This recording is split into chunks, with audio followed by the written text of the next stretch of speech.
I looked at the American Philosophical Association's tips on teaching critical thinking. Number one, start early. So you want to start teaching the students this early. Number two, don't push dogma. That means, don't push beliefs or thinking a certain way. You want the students to be open and think about it. Three, encourage kids to ask questions. This is very important.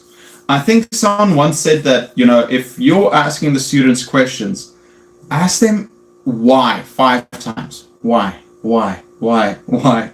It's something I'm doing in my English classes. I give my students something to talk about, but they have to practice asking follow-up questions. Why, who, what, where, when, why, how. Ask questions to consider alternative explanations and solutions.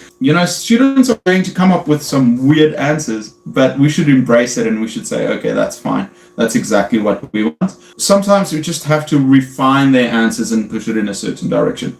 And by the way, you're going to be surprised too. Get kids to clarify the meaning. I think this goes back to like students explaining things. Get them to clarify what they're thinking. You can talk about biases. Why do we think certain ways? And this is a big problem in the media right now.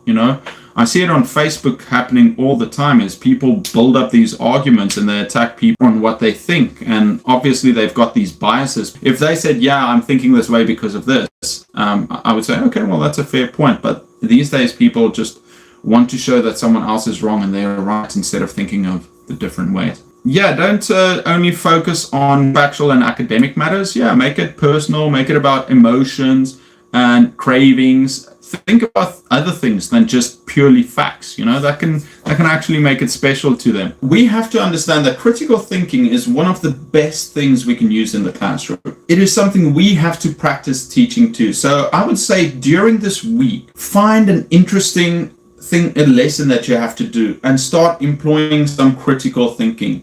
You can tell students to ask extra questions, to wear the different hats. You can tell students that you want them to report back to the group. Why did you think about this? Give them questions they can ask each other if they're younger, or if they're older, tell them to make up their own questions.